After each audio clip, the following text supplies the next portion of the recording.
The Senate will come to order. The senators will please take their seats. Those persons not entitled to the privilege of the floor will retire to the gallery.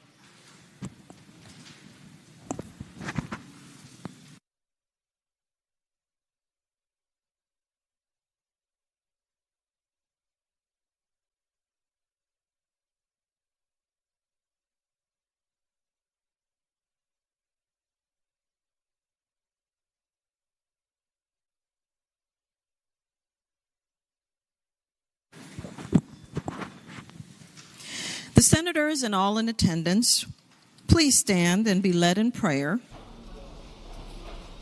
by the Reverend Rick Raines of Fairmont Christian Church of Mechanicsville. Following the prayer, everyone will please remain standing and be led in the Pledge of Allegiance to the flag of the United States of America by Senate Page Maxine Haller of Newport News. Good afternoon. Would you please join me in prayer? Dear Heavenly Father, we are grateful for another day of life, another day to serve our neighbors, both here in this Capitol building and across this Commonwealth. Lord, each of us are inspired by the service of those around us. Every day we see the service of firefighters and EMTs and law enforcement officers. We witness the service of those on the front lines of this pandemic in hospitals, doctors' offices, and laboratories. We recognize the service of the men and women who daily defend our freedoms both here and abroad. We humbly witnessed the ultimate service of two police officers, two fellow Virginians, who gave their lives this week in the line of duty. Please, Lord, continue to comfort Officer Painter's and Officer Jefferson's families. Father, all of these sacrificial servants deeply inspire each of us. They inspire us to put the needs of others before our own needs. They inspire us to protect the innocent and the weak.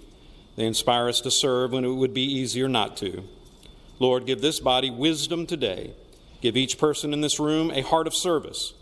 Empower all of us to humbly serve you and serve those around us each day and every day. I offer my prayer this day in the name of Jesus, the one who came to this earth to serve. Amen. Amen.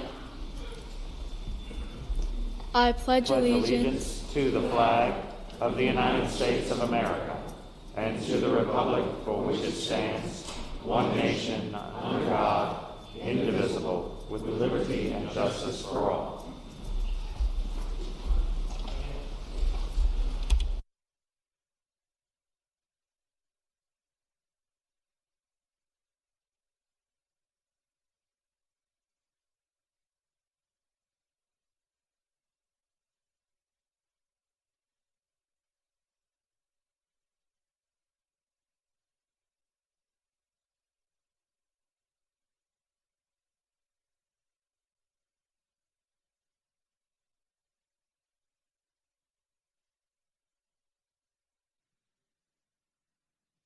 The clerk will call the roll. All those present, please vote aye.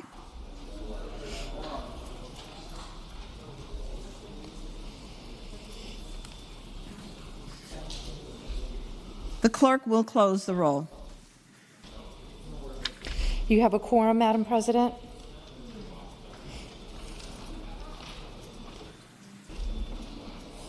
The chair now recognizes the senator from James City County, Senator Norman.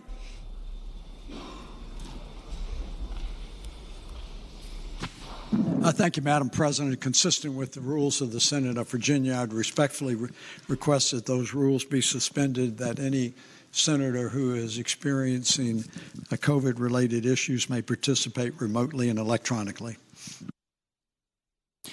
The question is, shall the rules be suspended to allow a senator affected by COVID-19 to participate remotely and electronically for the day? All in favor of the motion will record their votes aye. Those opposed, no. Are the senators ready to vote? Have all the senators voted? Does any senator desire to change their votes? The clerk will close the roll. Ayes 39, no 0. Ayes 39, no 0. The senator will participate electronically. Senate Journal for Wednesday, February 2nd, 2022. The senator from Williamsburg, Senator Mason, moves that the reading of the journal be waived. All in favor of waiving the reading of the journal will record their votes aye. Those opposed, no. Are the senators ready to vote? Have all the senators voted? Senator Bell, how do you vote? Aye. Thank you. Does any senator desire to change their vote? The clerk will close the roll. Ayes 36, noes 4. Ayes 36, noes 4. The reading of the journal is waived. The clerk will report any communications from the House of Delegates. The senior senator from Fairfax County, Senator Saslaw. Madam President, I move that we waive the reading of the communications from the House of Delegates. The question is, shall the communication be waived? All in favor of waiving the reading of the communication from the House of Delegates will record their votes aye. Those opposed, no. Are the senators ready to vote? Have all the senators voted? Senator Bell, how do you vote? Aye. Thank you. Does any senator desire to change their vote? The clerk will close the roll. Ayes 35, noes 5. Ayes 35, noes 5. The reading of the communication is waived. The clerk will now report any communications from the governor. I do not have any, Madam President. Now comes a time in the morning hour that we all look forward to. It's most pleasant because we get to see all of you and we talk about all of you very well. We welcome you to your Senate, and what will happen is your names will be called and you will be introduced, and then you will rise and we will applaud afterwards. So, with that, I do call on the senator from Hanover, Senator McDougall. Thank you, Madam President. Madam President, I rise for the purposes of an introduction. The senator has the floor. Thank you, Madam President. Madam President, in the gallery we have today the Reverend Rick Raines. He is joined by an intern from his office with us today, and they offered us the blessing of the Senate and reminded us of our purpose and direction. Reverend Raines has a very active congregation, and we are very thankful that he was willing to take his time to be here and to share with us the blessings from him and from our Lord. If you could offer him the warm welcome of the Senate. Thank you, Reverend, for your prayer. Thank you for all you're doing for a great Commonwealth. And so with that, senators, please join me in giving the warm welcome of the Senate to the Reverend.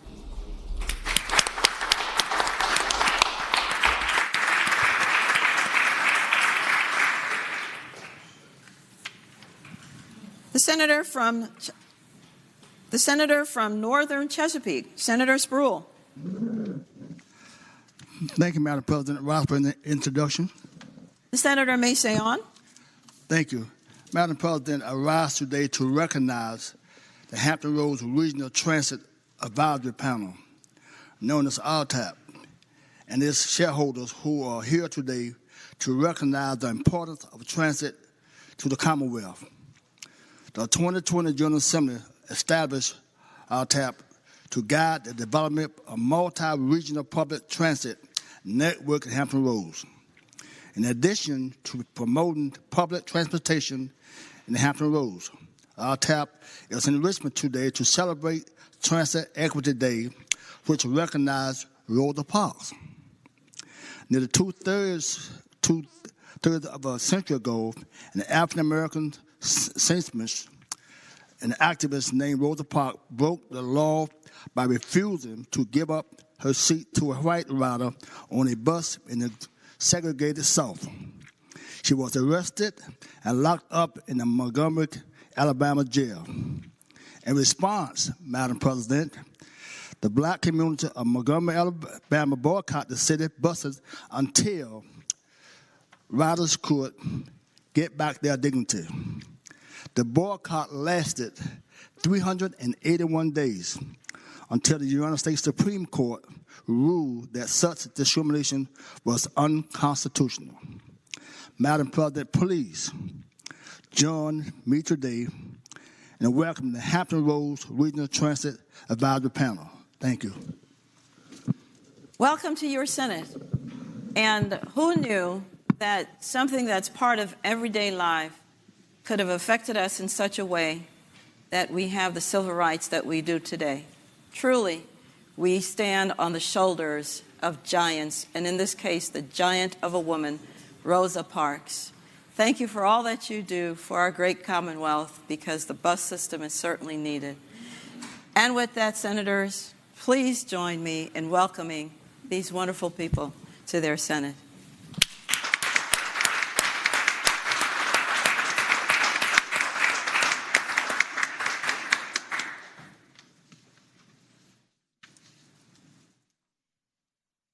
The chair now recognizes the senior senator from Fairfax County, Senator Sasselon. Madam President, I now move that we suspend the rules and grant the privileges of the floor to a special guest for today for a Senator Isle presentation. The question is, shall the rules be suspended and the privileges of the floor granted to distinguished persons? All in favor of the motion will say aye. Those opposed, no. This is a recorded vote. I'm sorry. Are the senators ready to vote? Have all the senators voted? Senator Bell, how do you vote? Thank you. Senator desired to change their vote. The clerk will close the roll. Ayes 38, no 0. Ayes 38, no 0. The rules are suspended. The privileges of the floor are granted. The chair now recognizes the senator from Prince William, Senator McPike, for the purpose of presenting the distinguished guests. Thank you, Madam President and members of the Senate. I'm honored to present Senate Joint Resolution 9, commending the resolution of my alma mater, George Mason University, for their 50th anniversary. And joining us on the floor today is George Mason's 8th president, President Greg Washington, Rector of George Mason's Board of Visitors, Jimmy Hazel, and Chair of the Mason Foundation Board of Trustees, Terry Kofer Byrne, and the Executive Director of State Government Relations, Mark Smith. The incredible recent growth of the school will continue to prepare Virginians for the future under their esteemed leadership. Alongside me, our fellow alum, Senator Reeves, and our senator who represents the main campus, of course, is Senator Peterson. Including myself and Senator Reeves, George Mason has 7 alumni currently serving in the General Assembly, and an even larger number of alumni have served this Commonwealth. I'm proud to wear the green and gold of George Mason, Madam President, and now ask that Madam Clerk read the resolution. Senate Joint Resolution 9, commending George Mason University. Whereas George Mason University, one of Virginia's finest institutions of public education, will celebrate its 50th anniversary on April 7, 2022, and whereas originally known as George Mason College, George Mason University was established in 1957 as the Northern Virginia branch of the University of Virginia. And whereas in 1958, John Jack Wood, mayor of what was then the town of Fairfax, worked with other town officials to acquire the original 150 acres of land for the Fairfax campus of George Mason University. And in 1969, Rector John Till Hazel Jr. helped acquire an additional 421 acres of land to expand the campus. And whereas on April 7, 1972, a contingent from George Mason College met with Governor A. Linwood Holton in Richmond for the signing of House Bill 210, which established George Mason University as a freestanding baccalaureate public institution of higher education. And whereas in 1972, George Mason University enrolled 4,166 students and employed 165 faculty members and 535 staff members. And whereas George Mason University has since grown to operate 3 campuses in the Commonwealth. The original Fairfax campus, established in 1964, the Arlington campus, established in 1979, and the Prince William campus, established in 1997. And whereas Till Hazel also helped acquire George Mason University's School of Law, located in Arlington, in 1979. And whereas in 1985, George Mason University's women's soccer team won the National Collegiate Athletics Association Championship, defeating the University of North Carolina to claim the institution's first national title. And whereas 2 George Mason University professors, James Buchanan and Vernon Smith, became the first 2 winners of the Nobel Memorial Prize in Economic Sciences from Virginia, winning the prize in 1986 and in 2002, respectively. And whereas in March 2006, George Mason University's men's basketball team reached the Final Four of the NCAA tournament by defeating teams from Michigan State University, the University of North Carolina, Wichita State University, and the University of Connecticut. And whereas the Smithsonian Mason School of Conservation was established in Front Royal in 2008 to offer hands-on conservation biology training for students. And whereas George Mason University Korea was established in Seoul, South Korea in 2014 as part of the Incheon Global Campus. And whereas George Mason University achieved R1 highest research activity status in 2016, which was reaffirmed in 2018 from the Carnegie Classification of Institutions of Higher Education, recognizing the university as a Tier 1 top research university and for its 121% growth of research funding over the last decade. And whereas in 2017, U.S. News and World Report named George Mason University as the most diverse university in Virginia. And whereas in 2018, George Mason University and Northern Virginia Community College created the Advance Program, a partnership that has helped more than 2,020 students transfer from a 2-year program to a bachelor's degree track. And whereas George Mason University achieved Level 3 management autonomy in 2021, the highest level of management flexibility granted to public institutions of higher education in Virginia. And whereas in 2021, Times Higher Education magazine ranked George Mason University as the nation's top young university, compared with all other institutions less than 50 years old. And whereas George Mason University offers a wide range of opportunities to students through the Antonin Scalia Law School, the College of Education and Human Development, the College of Health and Human Services, the College of Humanities and Social Sciences, the College of Science, the College of Visual and Performing Arts, the Jimmy and Rosalind Carter School for Peace and Conflict Resolution, the Schar School of Policy and Government, the School of Business, and the Boganow School of Engineering. And whereas 61% of George Mason University students receive some form of financial aid, including 29% of undergraduates who received Pell Grants. And whereas of George Mason University's undergraduate students, 24% are first-generation college students. And whereas approximately 1 in 12 George Mason University students are affiliated with the military, including active duty personnel, reservists, members of the National Guard, veterans, and military dependents. And whereas George Mason University is the most diverse, fastest growing, and largest baccalaureate public institution of higher education in Virginia, with more than 39,134 students, 10,895 staff and faculty, and more than 215,900 alumni, including 135,300 currently living in the Commonwealth. And whereas the George Mason University Board of Visitors, George Mason University Alumni Association, Local governments, advisory committees, and interested citizens have planned numerous celebrations and commemorations of the institution's history and achievements throughout 2022. Now, therefore, be it resolved by the Senate, the House of Delegates concurring, that the General Assembly hereby commend George Mason University on the occasion of its 50th anniversary.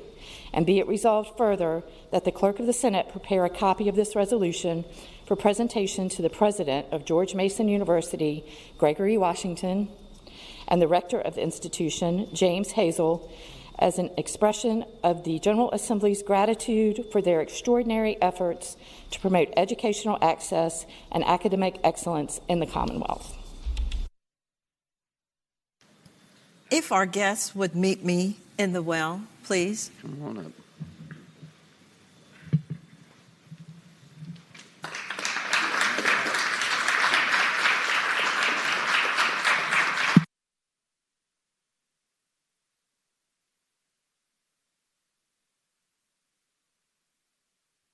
Of the Commonwealth of Virginia, I do make this presentation to George Mason University.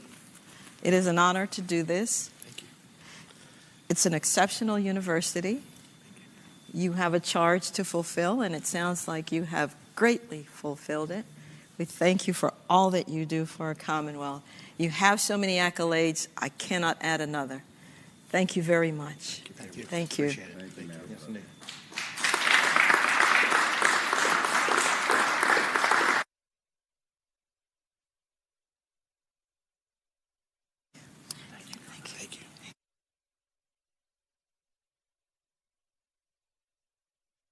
The Senate will stand at ease momentarily.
Thank you, Madam President. I rise for an introduction. We are joined today in the gallery by Alexandria Mayor Justin Wilson and a quorum of our City Council. Mayor Wilson was a former page in the class of '93. For the Lieutenant Governor's page, you should know he was the Lieutenant Governor's page, and now he's the Mayor of Alexandria and has gone on to other great success in the private sector as well. His daughter Lena is one of your classmates as a page, and he's in his second term as mayor. He's a member of what some call the Proud Nerd School of Government.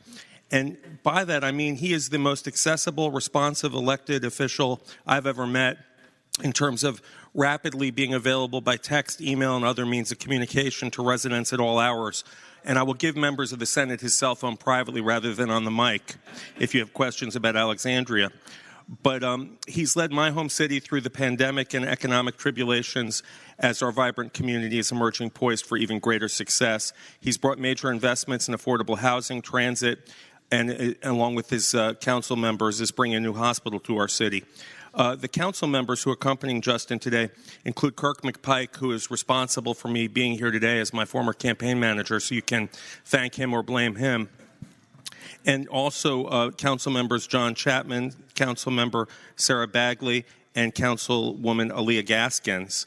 So I hope that you will extend to them the warmest greetings of the Senate, Madam President.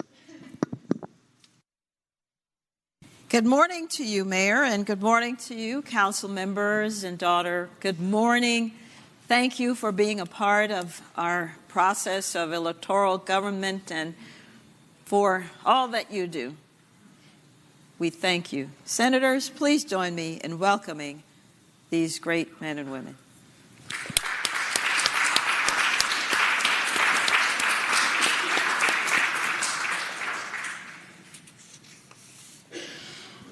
The gentleman from Williamsburg, Senator Mason. Thank you, Madam President. Madam President, I rise for two introductions. The senator has the floor. Thank you, Madam President. Madam President, alongside my Peninsula colleagues, the senator from Hampton, the senator from James City County, Senator Locke, and Senator Norman, I'd like to welcome a team from Christopher Newport here today.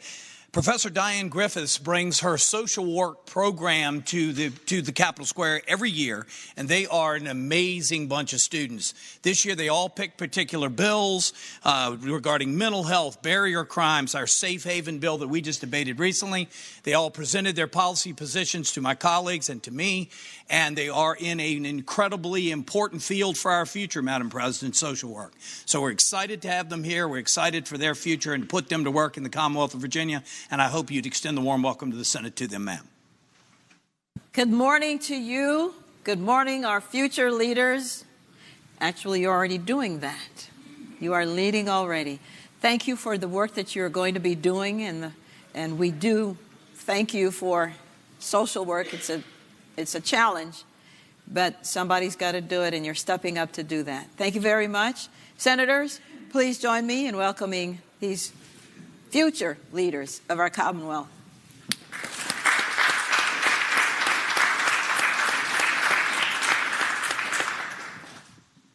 The chair recognizes Senator. Thank you, Madam President. Madam President, I have a second introduction. And again, alongside my Peninsula colleagues, Senator from James City County, Senator from Hampton, Senator Norman, Senator Locke, I welcome some of the leaders of the city of Williamsburg here today.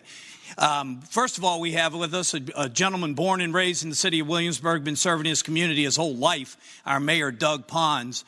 Also, we have City Councilman and our former fire chief, Pat Denton. He retired and didn't skip a beat, kept serving the community then after getting elected to City Council. Then we have Michelle DeWitt, my close friend, our former Economic Development Director. I finally drove her crazy in that job, Madam President, so she's become the Assistant City Manager, and a great young leader, our City Manager, Andrew Trivett, all from the city of Williamsburg. I intentionally did it in this order, Madam President, because all those captains sitting next to them, as soon as they graduate, I'm going to get these folks to hire them and bring them to work for us. So I hope you'll give our leaders from the city of Williamsburg the warm welcome to the Senate. Good morning to you. Thank you for coming to see your Senate in action. Thank you for the work that you're doing in your neck of the woods, because it's sorely appreciated. Thank you. And senators, please join me in giving our guest a warm welcome of their Senate.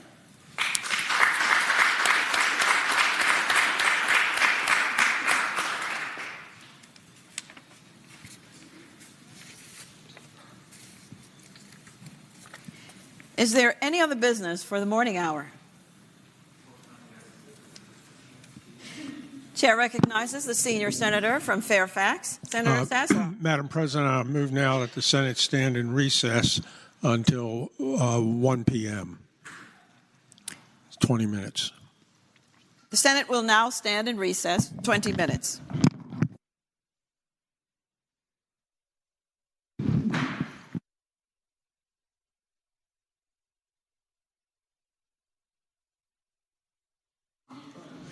Madam President, upon recess, if the Senate Democratic Caucus would meet in our usual meeting place. Thank you.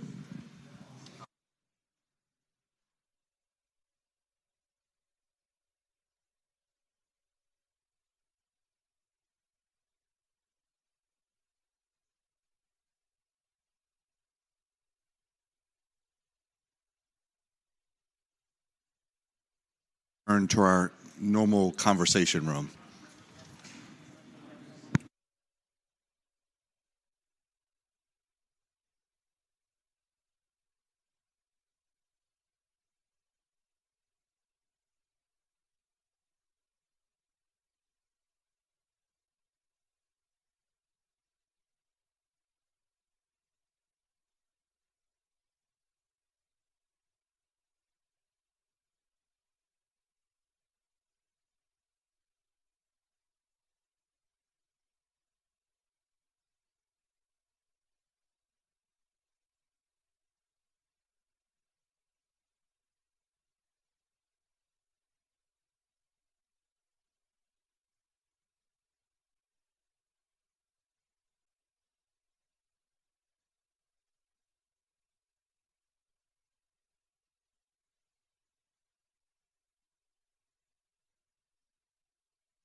Senate will come to order.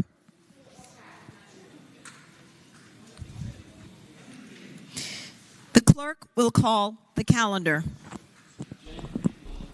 Senate calendar for Thursday, February 3rd, 2022. Uncontested calendar, Senate bills on third reading. The chair recognizes the senior senator from Fairfax County, Senator Saslaw. Thank you. Madam President, I move that the Senate bills on third reading, uncontested calendar on pages 1 through 7, that's Senate Bill 58 through 720, be placed on their final passage in a block after, their final passage in a block, and any senator desiring to remove one of these bills from the block, please do so after the clerk has read the number of the bill. The question is, shall the Senate bills on the uncontested calendar, third reading, pages 1 through 7, Senate bills 58 through 720, be placed upon their final passage in the block with the understanding that any senator desiring to remove a bill from the block do so after the clerk has read the number of the bill? All in favor of the motion will say aye. Those opposed, no. The ayes have it. The motion is agreed to. The bills are before us in the block. The clerk will now read the number of the bills. Senate Bill 58, Senate Bill 91, Senate Bill 92, Senate Bill 97, Senate Bill 99, Senate Bill 163, Senate Bill 164, Senate Bill 182, Senate Bill 253, Senate Bill 274, Senate Bill 322, Senate Bill 349, Senate Bill 455, Senate Bill 476, Senate Bill 501, Senate Bill 720.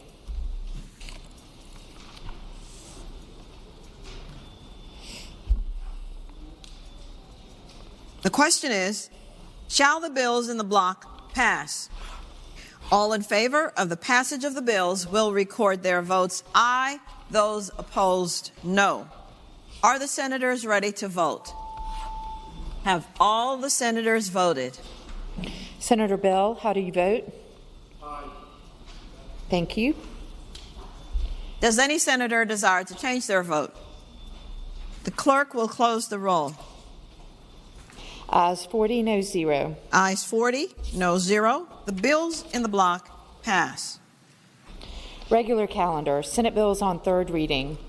Senate Bill 214, a bill relating to the Virginia Freedom of Information Act, meetings conducted by electronic communication means, situations other than declared states of emergency. The chair recognizes the senator from Prince William. Thank you, Madam President, and move that that bill go by for the day. Without objection, Senate Bill 214 goes by for the day.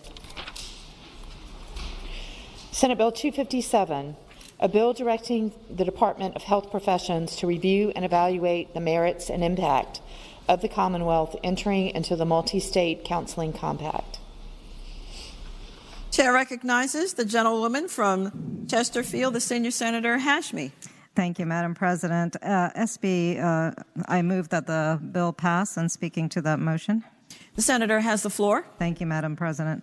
SB 257 is the same legislation that we looked at yesterday, and we had moved the bill forward on a vote of 31-9, and I just want to speak briefly again to it. This is a proposal to enter Virginia into the Interstate Counseling Compact. This was a bill that was brought to me by various folks, including the Department of Defense, which strongly supports it, and the American Counseling Association. The Committee on Finance and Appropriation did put a substitute on the bill, and it is now a study. And with that, Madam President, I move that we pass this SB 257 again. The chair recognizes the senator from Bedford, Senator Newman. Madam President, I rise to speak briefly to the bill. Senator Mason. Mr. President, I'm concerned about the bill. I think the committee did put a study on it, but if you actually go in and look at the website for the compact, everything that they purport to do that's been described here can be done today with a reciprocal agreement. We all know how to do that. We do it for doctors and nurses and everyone else. Where the compact really wants to go, according to the website, is they want to be able to do disciplinary action. They want to make sure that they have basically the ability to determine who gets in and who gets out.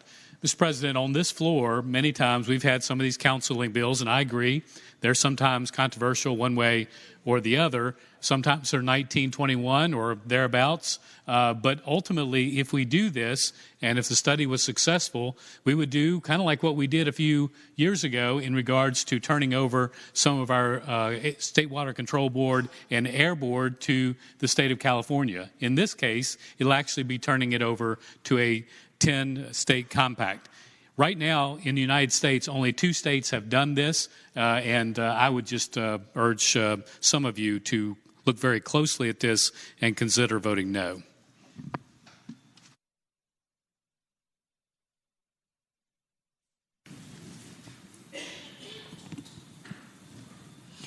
The senator from Arlington, Senator Favola.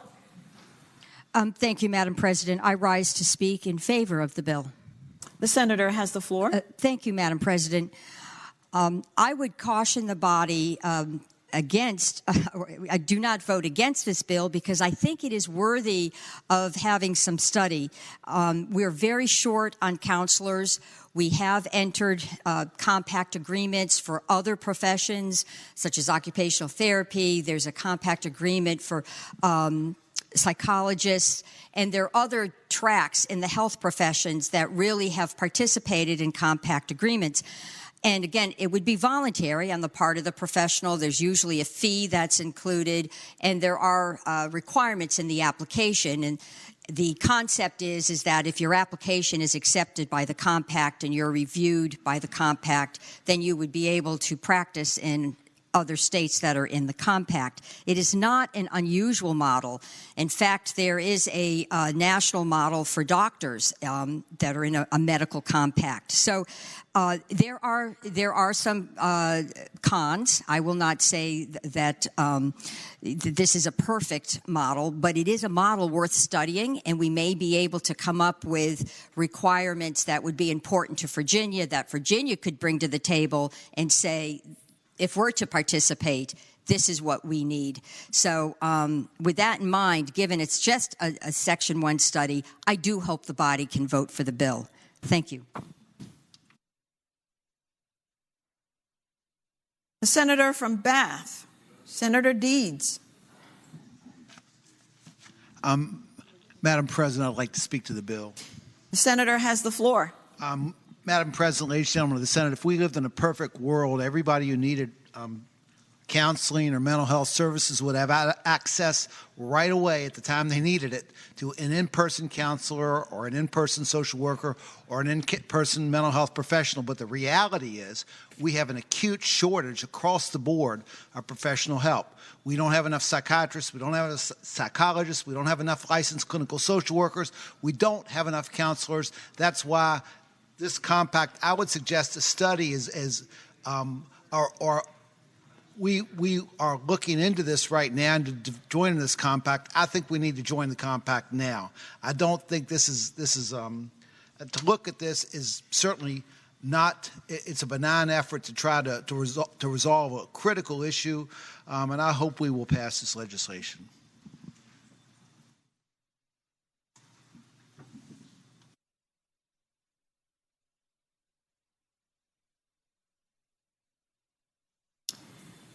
We now return to the senior senator from Chesterfield, Senator Hashmi. Thank you, Madam President. Just want to reiterate that I hope that we will be able to pass SB 257, and just want to briefly address some of the issues that were raised. With this compact, there is no impact on the state scope of practice. This does not take over the state's regulatory authority, and the counseling compact will leave state-specific licensure requirements in place. And again, it's not a takeover of state licensing systems. It is regrettable, as the senator from Bath has stated, that we are not immediately moving into joining this compact. compact. Two benefits of moving immediately into joining the compact would be that Virginia would be in a posture to help develop the structure and the regulations around the compact, but more significantly, it would help Virginia to address the critical crisis of counseling services that we desperately need. This would also greatly help our military families who, when they relocate, are able to continue their practice in this profession. But with that said, Madam President, I hope that we will at least move forward in establishing the study so that we can hopefully join the compact and ease the burden on our mental health system in the next few years. Thank you, Madam President.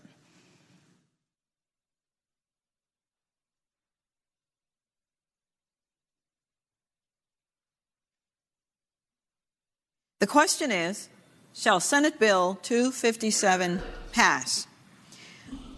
All those in favor of passage will record their votes aye. Those opposed, no. Are the senators ready to vote? Have all the senators voted? Senator Bell, how do you vote? Aye. Thank you. Does any senator desire to change their votes? The clerk will close the roll. Ayes 26, noes 14. Ayes 26, noes 14. The bill passes. Senate Bill 546, a bill relating to juvenile boot camps. The senator from Western Fairfax County, Senator Marsden. Thank you, Madam President. I move that the bill pass. And speaking to the measure. The senator has the floor. Thank you, Madam President. This bill strikes all references to juvenile boot camps in the Code of Virginia and effectively eliminates these boot camps as a dispositional option for young people. They didn't work. They were counterproductive. They were more expensive. It is a practice that's pretty much been abandoned, and this will relieve the Department of Juvenile Justice from having to update regulations regarding these facilities that we no longer operate. And so I would reiterate my motion that the bill pass. The chair recognizes the gentleman from Spotsylvania, Senator Reeves. Thank you, Madam President. Will the senator from Western Fairfax rise for a question? Will the senator rise? I yield. Madam President, I would just ask the senator, would this have any impact on the challenge program that is a boot camp style program that the National Guard runs? Senator Marsden. Madam President, it would not. And this is something that is in the juvenile code for juvenile dispositions for criminal offenses, and I don't believe it has anything to do with the fine program in Tidewater that is run by those folks. That's been very successful. Thank you, Madam President.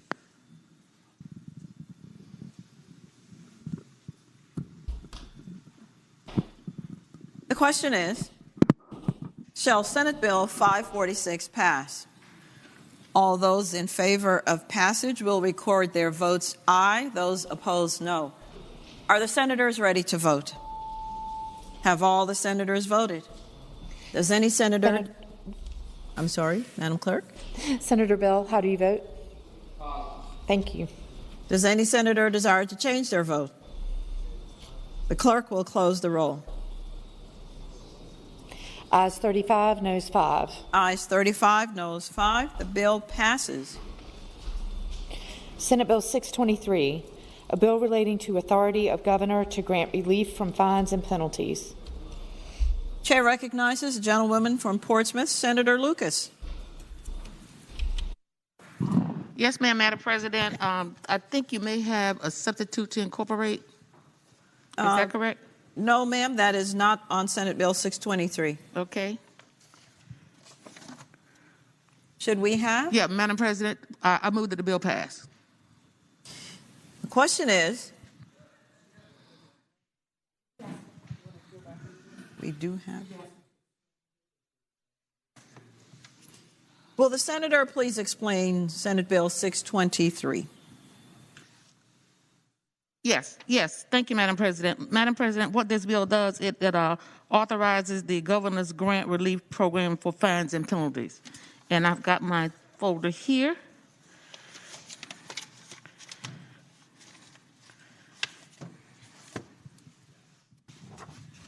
Yes, Madam President, the goal of this proposal is to allow for a more efficient remittance of fines and fees imposed by a court as a result of a criminal conviction for individuals granted clemency by the governor. As current law stands, the governor or the petitioner must petition the court for a certification of fact or a formal opinion on if the fines, fees, and/or interest deserves to be pardoned. The court's opinion must accompany the petition before the governor can make a final pardon decision. Yet the governor has the power to remit the fines regardless of the court's decision and opinion. Eliminating this requirement will enable pardoning of fines and fees to be processed more efficiently. And Madam President, that's pretty much the essence of the bill. And again, I move passage.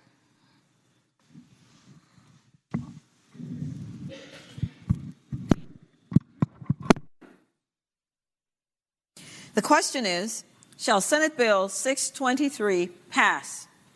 All those in favor of passage will record their votes aye. Those opposed, no. Are the senators ready to vote? Have all the senators voted? Senator Bell, how do you vote? Aye. Thank you. Does any senator desire to change their vote? The clerk will close the roll. Ayes 21, noes 19. Ayes 21, noes 19. The bill passes. Uncontested calendar, House Bill on second reading. House Bill 828, a bill relating to Dairy Producer Margin Coverage Premium Assistance Program, emergency. Uncontested calendar, Senate bills on second reading. Chair recognizes the gentleman from Fairfax County, Senator Saslaw. Madam President, I move that all Senate bills on second reading on the uncontested calendar, pages 9 through 15, that's SB 361 through 755, be advanced to their engrossment and third reading in a block after the adoption of any amendments thereto. Any member desiring to remove a bill from the block, please do so after the clerk has read the number of the bill.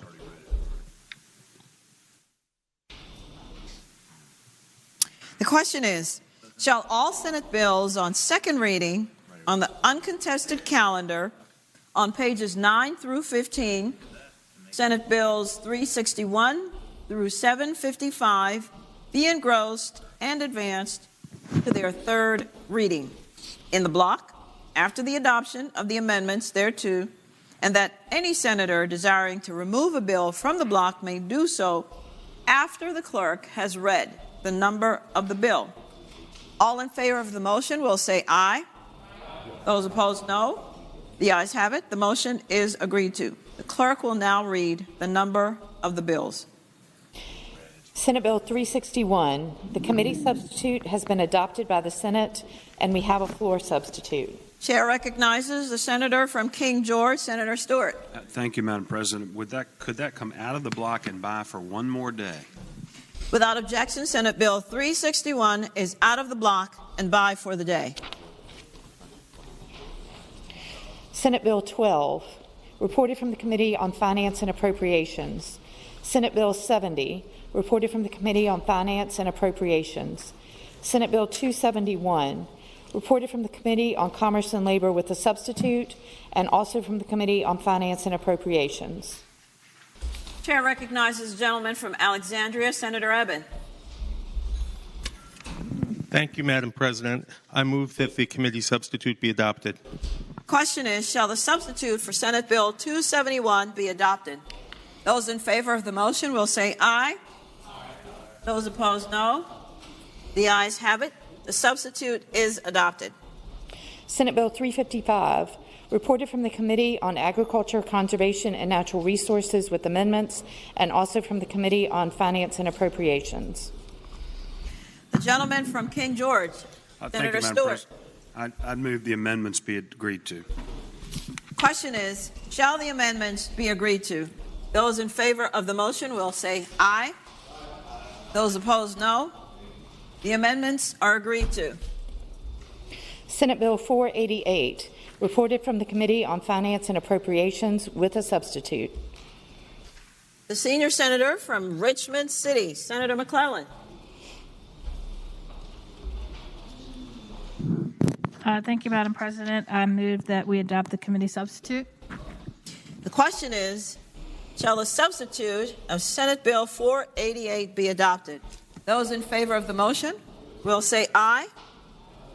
Those opposed, no. The substitute is adopted. Senate Bill 496, reported from the Committee on Commerce and Labor.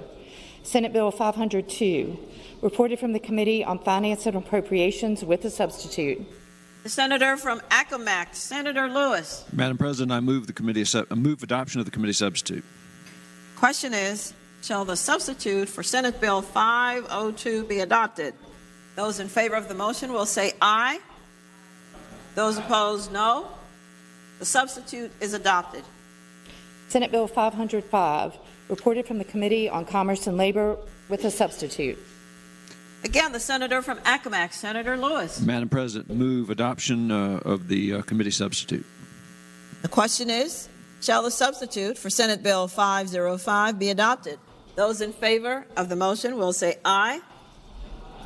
Those opposed, no. Substitute is adopted. Senate Bill 686, reported from the Committee on Finance and Appropriations. Senate Bill 701, reported from the Committee on Finance and Appropriations with a substitute. Chair recognizes gentlelady from Virginia Beach, Senator Kiggins. Madam President, I move that the substitute be agreed to. Question is, shall the substitute for Senate Bill 701 be adopted? Those in favor of the motion will say aye. Those opposed, no. Substitute is agreed to. Senate Bill 748, reported from the Committee on Finance and Appropriations with amendments. Chair recognizes Senator McDougall. Thank you, Madam President. Madam President, I move that the committee amendments be agreed to. Question is, shall the committee amendments be agreed to? Those in favor of the motion will say aye. Those opposed, no. Committee amendments are agreed to. Senate Bill 754, reported from the Committee on Commerce and Labor with a substitute. The senator from Rockingham, Senator Obenshain. Madam Chairman, I move that the committee substitute be agreed to. The question is, shall the substitute for Senate Bill 754 be agreed to? Those in favor of the motion will say aye. Those opposed, no. Substitute is agreed to. Senate Bill 755, reported from the Committee on Finance and Appropriations with amendments, and there is a floor substitute. Chair recognizes the senator from Portsmouth, Senator Lucas. Thank you, Madam President. I just managed to gather all of my papers just before you called on me, but I'm still sliding on some of them. Madam President, I move that the committee amendments be agreed to. I believe you're wanting to reject the committee amendments on this bill, Senator. Wait a minute. I got the wrong piece of paper. Okay, Madam President, I move that with the recommendation that the committee amendments be rejected, I move that the committee amendments be agreed to. With the recommendation that the committee amendments be rejected, the question is, shall the amendments be agreed to? All in favor of the motion will say aye. Aye. Those opposed, no. The noes have it. The amendment is rejected. Senator from Portsmouth, Senator Lucas. Well, Madam President, I was going to move that we waive the reading of the floor amendments. Amendment. Yes. Question is, shall the reading of the floor amendments be waived? Those in favor of the motion will say aye. Aye. Those opposed, no. The reading of the floor amendment is waived. Again, the senator from Portsmouth, Senator Lucas. Yes, ma'am. Madam President, I move that the floor substitute be agreed to. Question is, shall the floor substitute be agreed to? And to explain, first of all, let's back up, I'm sorry. Please explain your floor amendment, Senator. Yes, ma'am. Madam President, the substitute incorporates the amendments adopted by Senate Finance. It also makes technical changes required by Treasury and DPB that clarifies which agency is responsible for calculating the compensation amount. The substitute assigns that responsibility to DPB, which reflects the current process. The substitute also removes a provision directing treasurer to determine whether a person is eligible for continued compensation, since the bill removes current law provisions that would result in forfeiture of compensation in certain instances.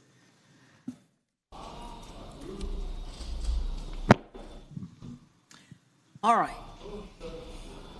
Now we're moving the substitute, the floor substitute. Yes. Those in favor of moving the floor substitute, agreeing to it, will say aye. Aye. Those opposed, no. The substitute is agreed to. All right. Thank you, Senator. It is in the Madam block. President. It is in the block.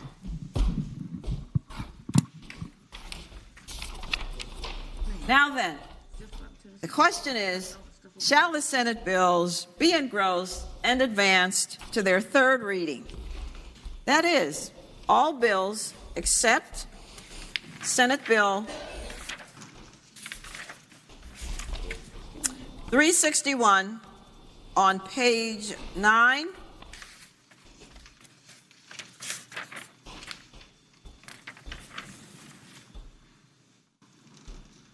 So, all in favor of the motion will say aye.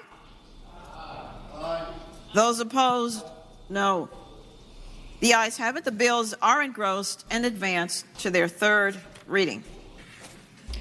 Regular calendar, Senate bills on second reading. Senate Bill 371, a bill relating to State Board of Elections membership, appointment of Commissioner of Elections. The committee substitute has been rejected by the Senate, and we have 3 floor substitutes. Chair recognizes the gentlelady from Fauquier, Senator Vogel. Thank you, Madam President. The members of the body will be happy to know that we are not doing all 3 floor substitutes. I would like to withdraw substitute number 1 and substitute number 2 and go to substitute number 3. And move the substitute in speaking to that motion. If we'll first, we are. I'd like to waive the reading. I apologize. Well, we're without objection. We're going to withdraw numbers 1 and 2, and now we are going to waive the reading of the floor amendment for Senate Bill 371. All those in favor will say aye. Aye. Those opposed, no. The ayes have it. The reading of the floor amendment is waived. The senator from Fauquier, Senator Vogel. Thank you, Madam President. Now I move the floor substitute. And speaking to that motion. Yes, ma'am. The senator has the floor. You would think after all these years. Madam President, what you have is the bill that we had debated last week or a couple days ago, which was the bill that effectively takes the State Board of Elections and the Commissioner of Elections, or Commissioner, and makes the agency and the board independent. And you'll recall we had some discussion about the details of that, and I have endeavored to work with Chris Piper, who is our current agency head, and some of the folks who rose to speak on that bill, on this bill. And we have, I hope, reached a consensus and addressed the concerns that were raised. And so ultimately where we are is we have a 4-4 even membership. We addressed the concern about breaking a tie by addressing that with the Chief Justice appointing a retired judge to break the tie. That retired judge would serve for 1 year, and no one would serve a concurrent term. No one would serve more than one time. The board appoints the commissioner. It takes 5 of the 8 commissioners to make that choice. And the issue of the vacancy, which we debated at some length, we resolved that by saying that in the case of a vacancy of the commissioner, the director of operations at the agency, which is a codified position and not a political position, that person would serve as the acting commissioner until that position was filled. And so with that, I would ask that we please, that you please adopt the new bill, or not adopt the new substitute. Substitute. Thank you, Madam President. The question is, shall the floor substitute be adopted?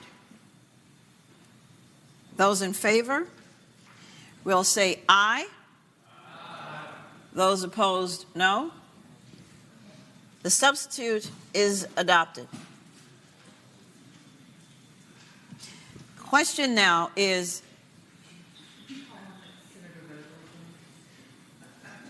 Senator Vogel. Engrossment and advancement.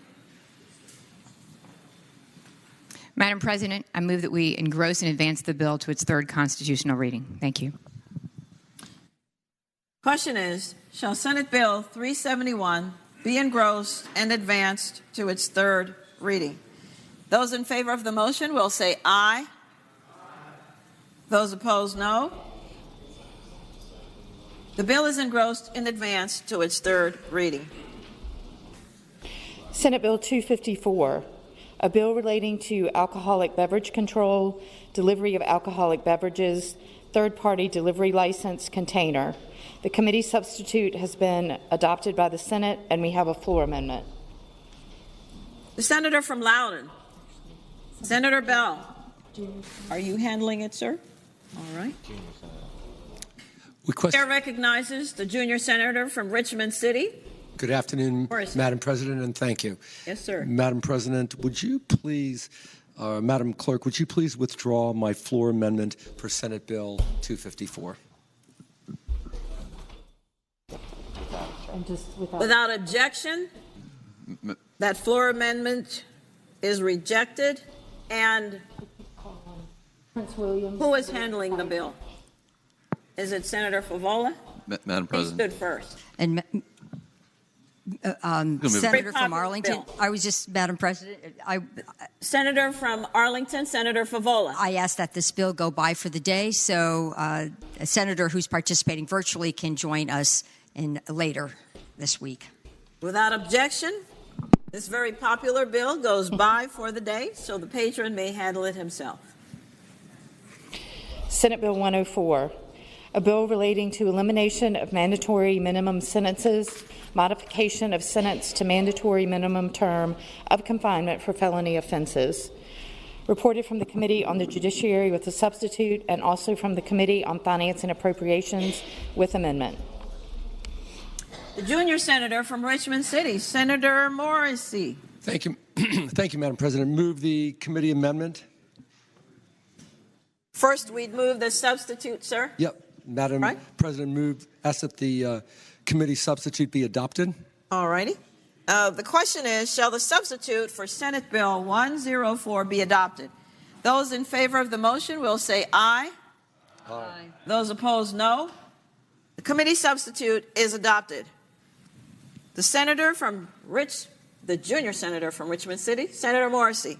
Thank you, Madam President. Ask that the bill be engrossed and moved along to its third constitutional reading. Well, now we actually have to adopt the other committee amendment coming out of Finance and Appropriations. You're absolutely correct, Madam President. Right. Ask that the amendment coming from the Committee on Finance and Appropriation be adopted.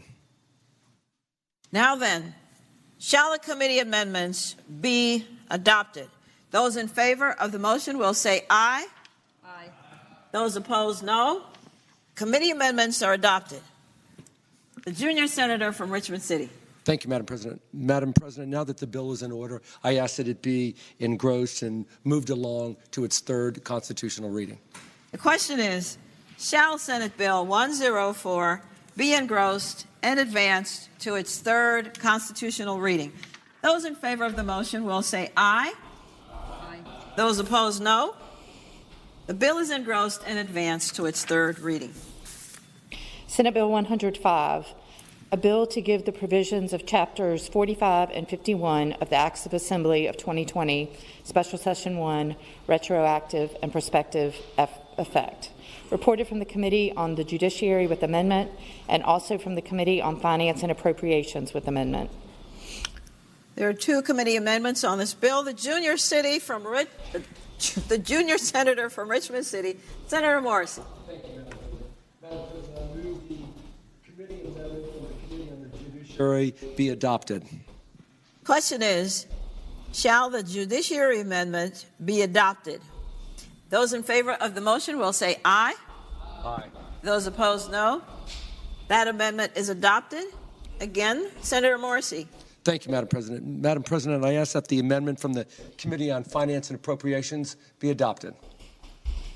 Question is, shall the committee amendments from the Finance and Appropriations be adopted? Those in favor of the motion will say aye. Aye.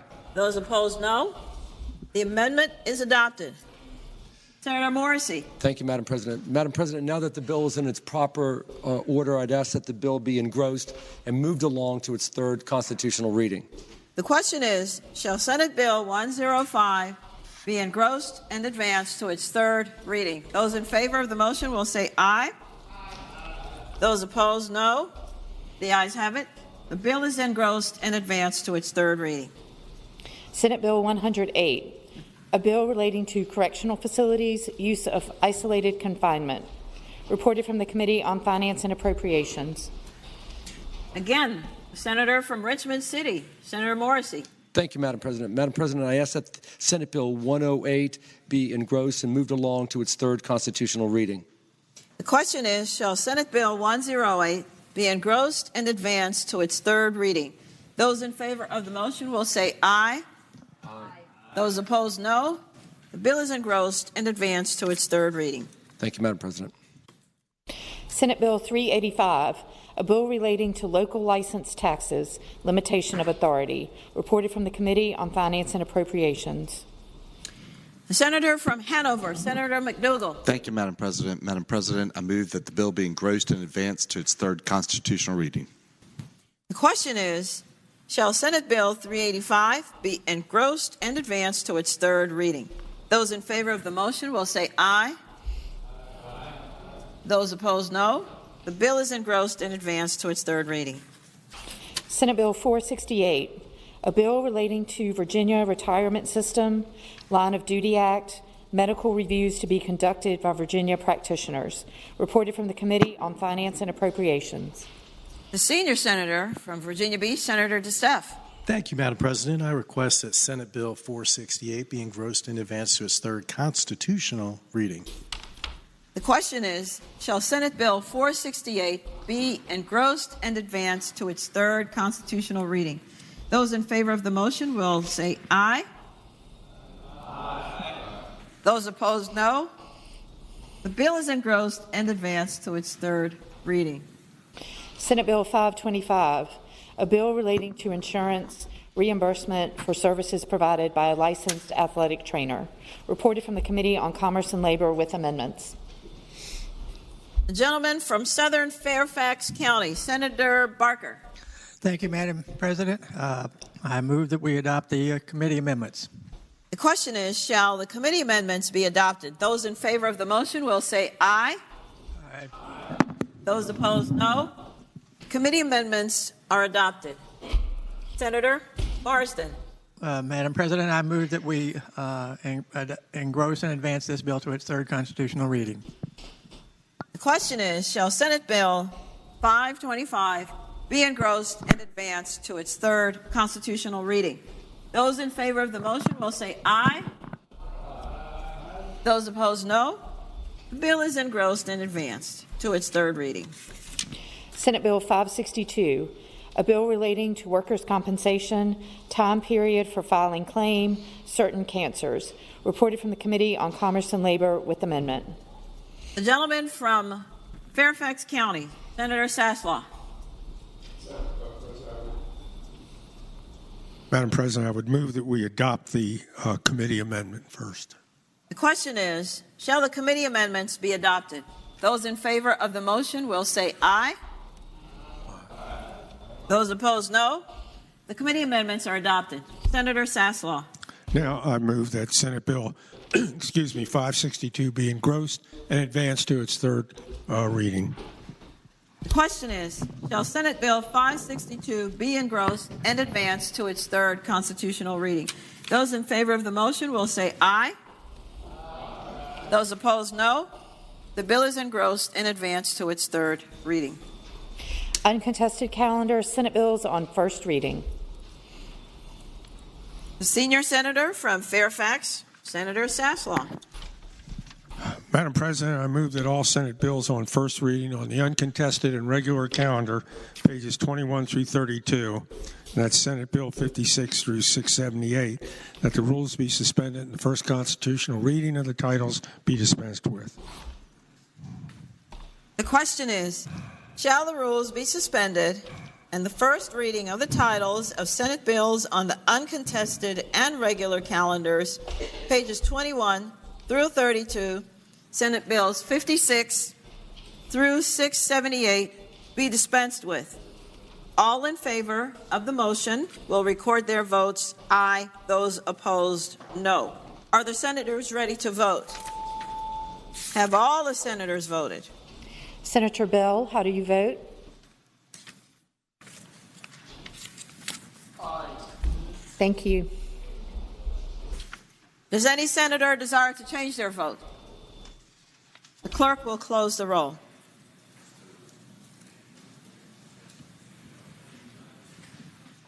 Ayes 40, no 0. Ayes 40, no 0. The reading of the titles is dispensed with. The senior senator from Fairfax, Senator Saslaw. Madam President, I move that all those said bills be passed by for the day.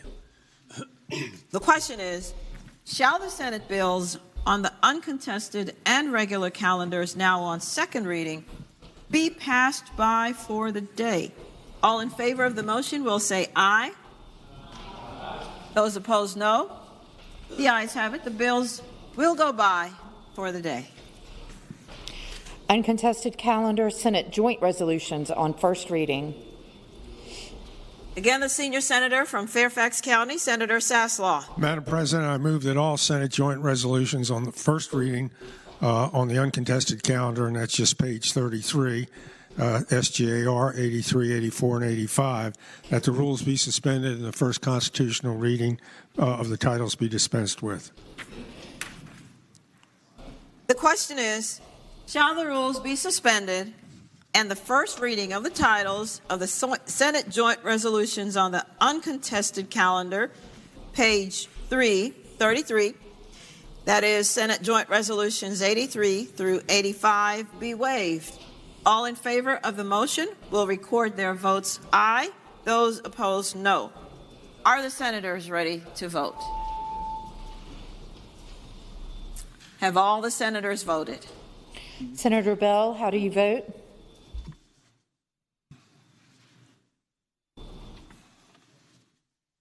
Senator Bell, how do you vote? Bailed. I heard someone say aye, but I don't know if it was him. Okay, you can go ahead and stop it. The clerk will close the roll. There he is. There. Can we unclose the roll? Senator Bell, how do you vote? Aye. Thank you. Now the clerk will close the roll. Ayes 40, no 0. Ayes 40, no 0. The reading of the titles is waived. Memorial resolutions. Oh, excuse me. Yes. Sorry. The senior senator from Fairfax County, Senator Saslaw. Madam President, I just move now that those said Senate joint resolutions go by for the day. The question is, shall the Senate joint resolutions on the uncontested and regular calendars now on second reading be passed by for the day? All in favor of the motion will say aye. Those opposed, no. The ayes have it. Resolutions will go by for the day. Memorial resolutions. The senior senator from Fairfax County, Senator Madam President, Saslaw. I move that the memorial resolutions on pages 34 through 36, that's HJR 101 through SR 16, be considered in a block in the usual manner, waiving the reading of the resolutions thereof, with the understanding that any senator desiring a resolution removed from the block will do so after the clerk has read the title of the resolution. The question is, shall the memorial resolutions on pages 34 through 36, House Joint Resolution 101 through Senate Resolution 16, be considered in the block in the usual manner, waiving the reading of the resolutions thereof, with the understanding that any senator desiring a resolution removed from the block will do so after the clerk has read the title of the resolution. All in favor of the motion will say aye.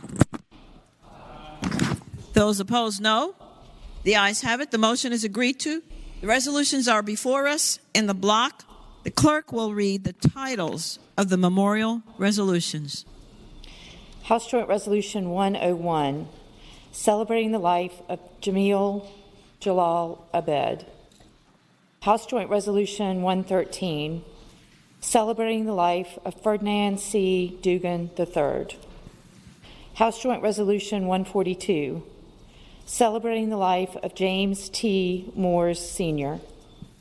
House Joint Resolution 143, celebrating the life of David R. Carlson. House Joint Resolution 144, celebrating the life of Eugene Thomas Riley, Jr. House Joint Resolution 148, celebrating the life of the Honorable Frank Duval Hargrove, Sr. Madam President. The senator from Henrico. Thank you, Madam President. May House Joint Resolution 148 come out of the block, please? Without objection, House Joint Resolution 148 is out of the block. House Joint Resolution 156, celebrating the life of the Honorable Harry Russell Potts, Jr. Madam President. The senator from Fauquier, Senator Vogel. Thank you, Madam President. Could that memorial resolution please come out of the block? Without objection, House Joint Resolution 156 is out of the block. House Joint Resolution 163, celebrating the life of April Pulley Sayre. House Joint Resolution 164, celebrating the life of John Joseph Ferguson. Senate Joint Resolution 65, celebrating the life of the Honorable Frank Duval Hargrove, Sr. The senator from Henrico, Senator Donovan. Thank you, Madam President. May Senate Joint Resolution 65 come out of the block, please? Without objection, Senate Joint Resolution 65 is out of the block. Senate Joint Resolution 73, celebrating the life of the Honorable Harry Russell Potts, Jr. Madam President. Senator from Fauquier, Senator Vogel. Thank you, Madam President. Could that resolution please also come out of the block? Without objection, Senate Joint Resolution 73 is out of the block. Senate Joint Resolution 76, celebrating the life of the Honorable Linwood A. Holton, Jr. Madam President. Senator from Spotsylvania, Senator Reeves. Madam President, may I request that SJR 76 come out of the block? Without objection, Senate Joint Resolution 76 is out of the block. Senate Joint Resolution 80, celebrating the life of Colonel Edward David Shames, United States Army, retired. Senate Joint Resolution 81, celebrating the life of Don Casserly Hart, Jr. Senate Joint Resolution 87, celebrating the life of Betty J. Wright. Senate Joint Resolution 88, celebrating the life of the Reverend Canon John Fletcher Lowe, Jr. Senate Resolution 14, celebrating the life of Brigadier General James Postle Jervey, United States Army, retired. Senate Resolution 15, celebrating the life of Major General Henry Jervey, Jr., United States Army, retired. Senate Resolution 16, celebrating the life of Colonel Alexander Shepard Quintard, United States Army, retired.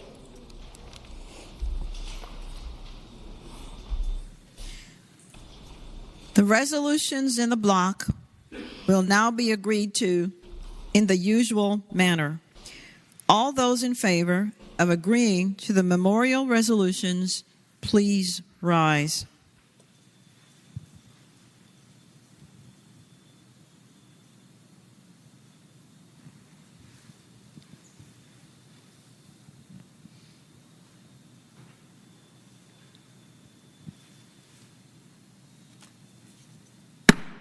The resolutions are agreed to.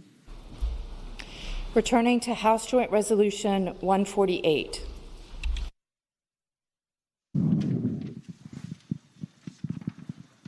The senator from Enrico, Senator Donovan. Thank you, Madam President. I will speak briefly, just because I know there are many to speak, about my friend, Delegate Frank Hargrove. And, I had the privilege of getting to know him as I ran for office. I was grateful to him. He was a formidable force in Hanover.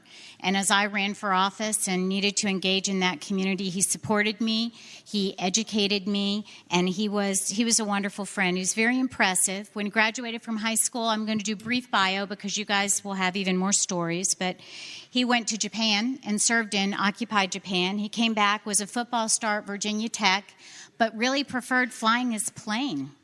And he flew his plane.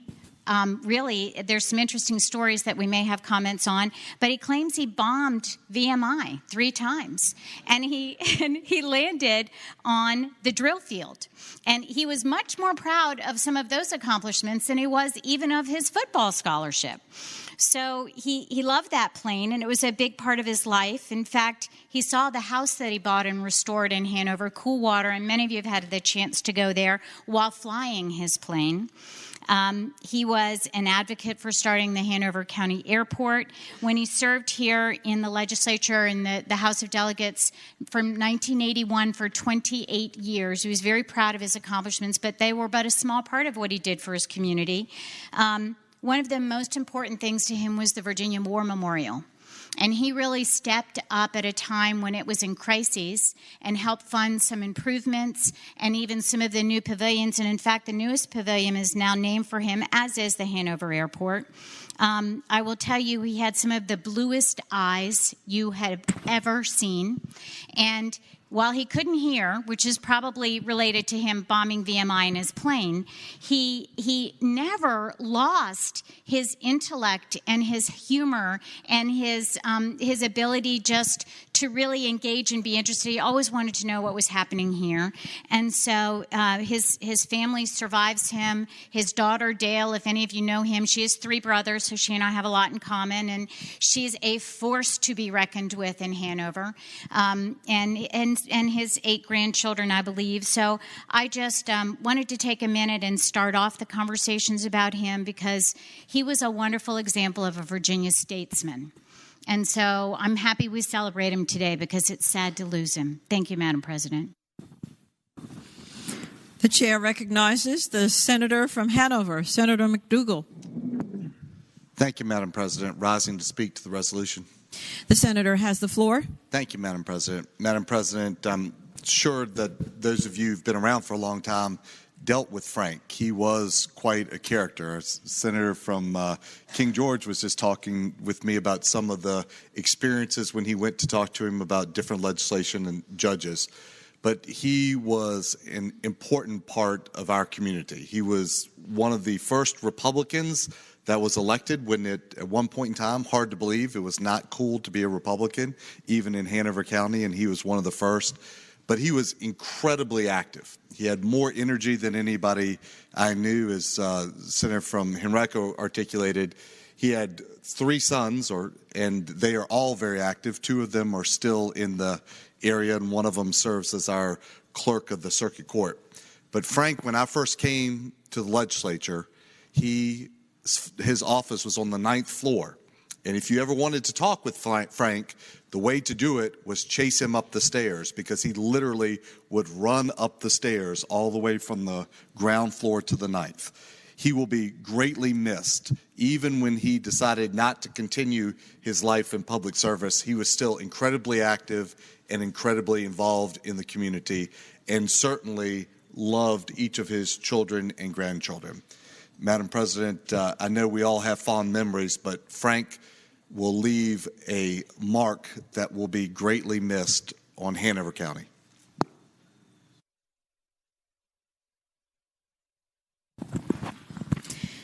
The senator from James City, Senator Normand. Thank you, Madam President. Rising to speak on House Joint Resolution 148, please, sir. The senator may say on.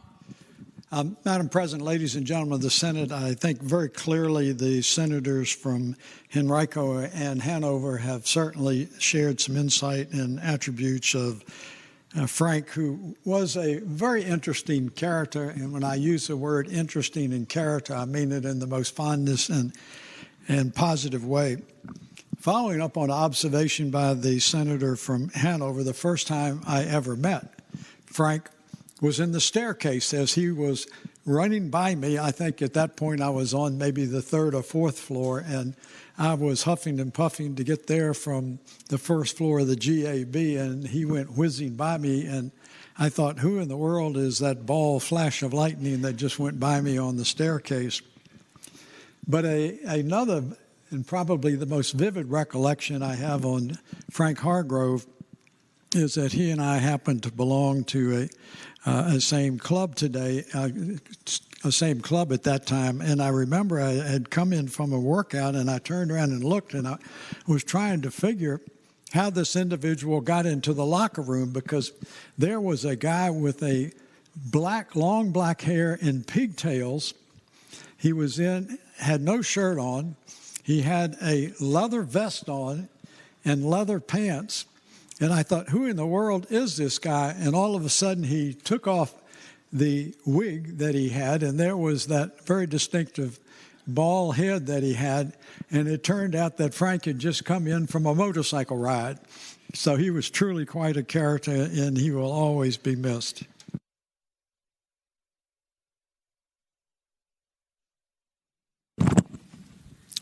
The senior senator from Chesapeake, Senator Cosgrove. Thank you, Madam President. Speaking to the resolution. The senator has the floor. Thank you, Madam President. Ladies and gentlemen, Frank Hargrove was a rock-hard man. He was just amazing. It's already been mentioned that he ran up the stairs, and that is true. I mean, I think he had an aversion to elevators. I don't know. But he also was one of the funniest guys in the House of Delegates. He didn't speak often, but when he did, and you got him started, tears were rolling down because everybody was laughing so hard, especially when somebody tried to name the box turtle something about Carolina. But the other thing that he would do, every year somebody put in a bill to make helmets optional on your motorcycle. Well, Frank was absolutely against that. And he would bring up in his banged up motorcycle helmet and sit it on his desk and say, tell me why I shouldn't wear that. He was just delightful. He was helpful. He was a mentor to so many people. And he will be absolutely, truly missed. And I appreciate having known him.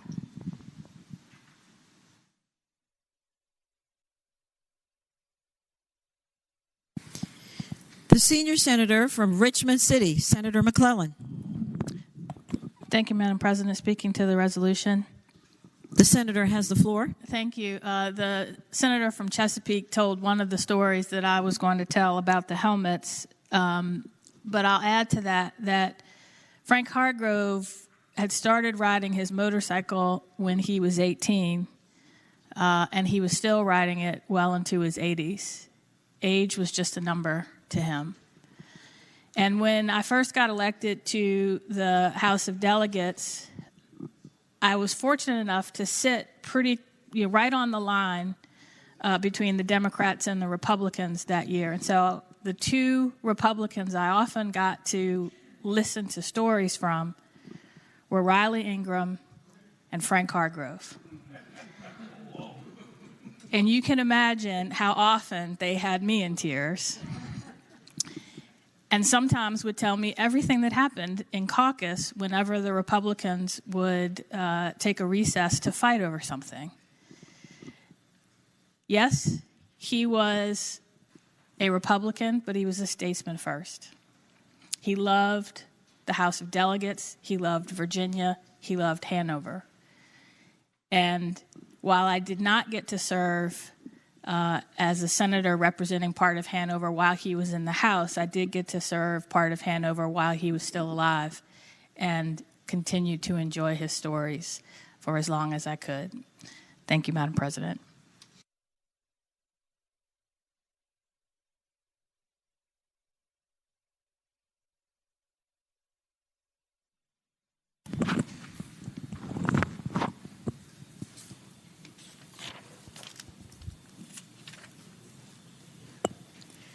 House Joint Resolution 148 will be agreed to in the usual manner. All those in favor of agreeing to the memorial, please rise.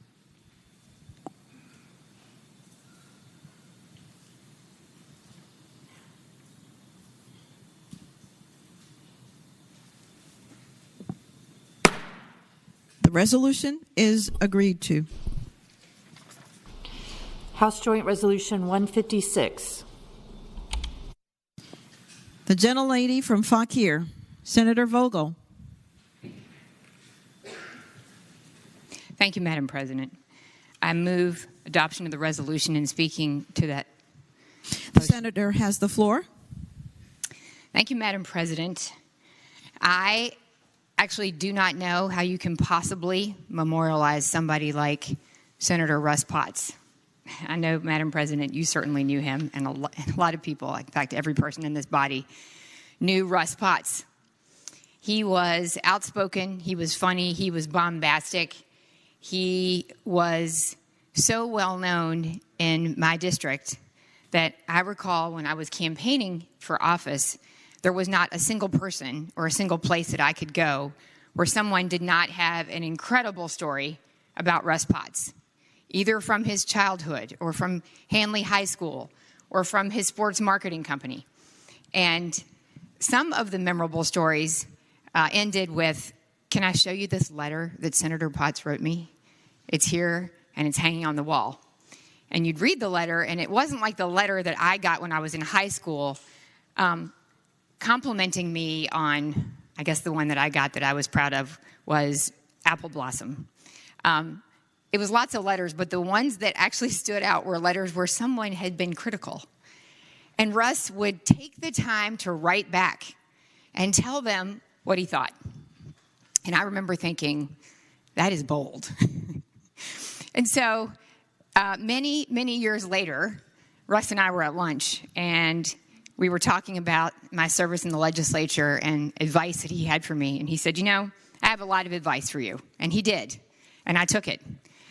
And among the advice he had was never complain, never explain, be independent, vote how you believe. And he said, and let me tell you something that I did that I always regretted. He said, "You know, people are really tough. And they say things and they're insulting and they write letters to the editor." And he said, "I used to read them and get so mad. And I would write back and say exactly what I thought and tell him." And he said, "Don't ever do that. It's really bad." And I said, "Russ, don't worry, I won't do that." And I said, "You know, I've traveled around Winchester and those letters are framed and they're hanging all over Winchester." And so I have to say, that was a great thing about Russ Potts. You always knew where you stood. He was so sensitive and so emotional, and that's why it mattered. That's why he got mad, and that's why he got insulted. And that's why, as my seatmate was regaling me with a story about him chasing somebody across the hall who lost their boot, that's what made Russ Russ. And some of us had the great gift, actually, of joining him in Winchester in the fall, right before the election. A bunch of us were together with him. And I didn't know how sick he actually was. Emily told me later. But he was not well. And there was some concern that he would not get through that event that day, which was arduous and tough. And he had been working incredibly hard to make that happen. And I think in many ways that was Russ's big farewell. Everybody that mattered to him, his family, all these people in Winchester, all the teachers and the kids at Hanley High School were all there, and he assembled a parade, and it was so Russ Potts. And when I talked to Emily after Russ died, she was talking about how he would envision his funeral. And she said, "You know, we can't have it during COVID when we really all can't be there. And we want to have the legislature and we want to do it in the spring." And she said, "You know, my daughter was saying he is going to want to go out with a bang." And I thought, yeah, he is. And that's why I feel somewhat small standing here trying to say anything about Russ Potts, because I can never deliver it with the bang that Russ would have hoped for. I can never deliver it with the emotion that he would have wanted. And I can tell you recently, before the last time I saw him, I got a phone call from him. And for those of you who know Russ, you know how much he loved his daughters.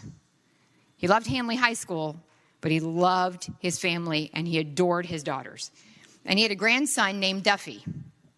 And I'm sure that some of you have heard about Duffy or gotten phone calls about Duffy. And it was the last time I talked to Russ on the phone, just the two of us, and he called me to talk about Duffy and to ask me if I would help with something. And he said, you know, if I promised that I'd never call and ask again for anything. And he started to talk about Duffy, and he just started crying. And he couldn't say anything else, and he gave the phone to Emily. And when I think about Russ, for all the wild things he may have done, for all the energy and enthusiasm he had in wild ways, that is how I think of Russ. An incredibly sensitive and an incredibly emotional person who was so devoted to his family and to this body and to so many of you who are here. And he was very kind to me when I took office, when he didn't necessarily need to be, super supportive and incredibly thoughtful and very, very appreciative of the kindness that those of you here continued to show him when he wasn't here anymore. That mattered to him so much.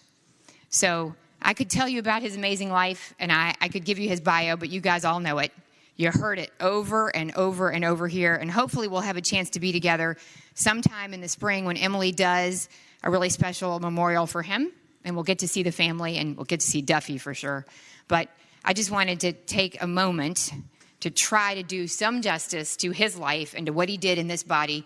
And I know there are lots of stories that are amazing about what's happened here, but some of the best ones, the best ones are about Russ Potts. Thank you, Madam President.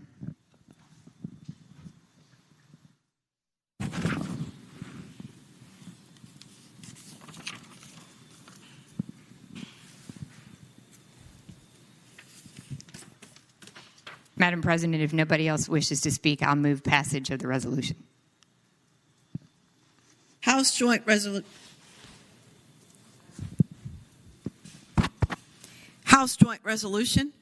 156. The resolution will be agreed to in the usual manner. All those in favor of agreeing to the memorial, please rise.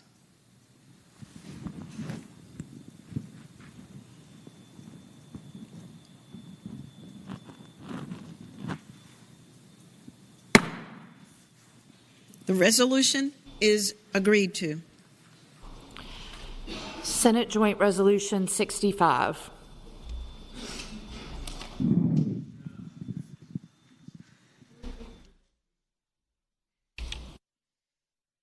The senator from Enrico, Senator Donovan. Thank you, Madam President. I move the Senate version of the joint resolution celebrating the life of the Honorable Frank Hargrove. And I think that the senator from Richmond said it so well. Statesman, he loved Virginia, he loved Hanover, he loved his family. Thank you.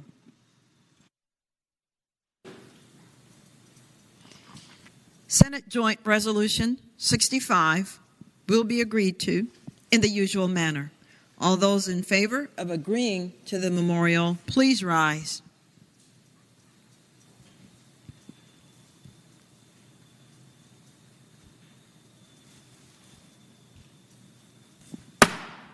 The resolution is agreed to. Senate Joint Resolution 73. The senator from Fauquier, Senator Vogel. Madam President, I'm going to ask respectfully that please go by for the day. There's been a request that it go by so that one or two people may sign on to the resolution for Senator Potts in the Senate. Thank you, Madam President.